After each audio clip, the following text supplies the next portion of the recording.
everyone, Dr. Nathan Bryan here, recently back from Stockholm, Sweden at the Karolinska Institute, where we had the 13th annual International Meeting on Nitric Oxide Biology, Chemistry, and Therapeutic Applications.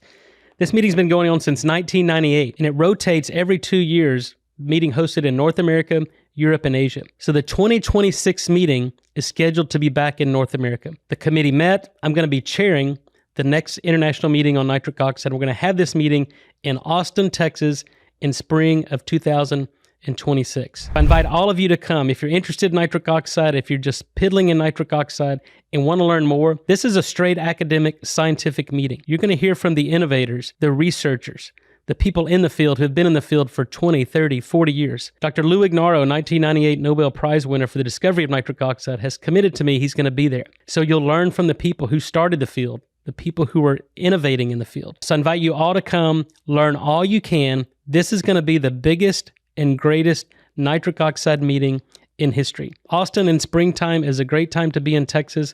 So join us. You're going to learn all you can and more about nitric oxide.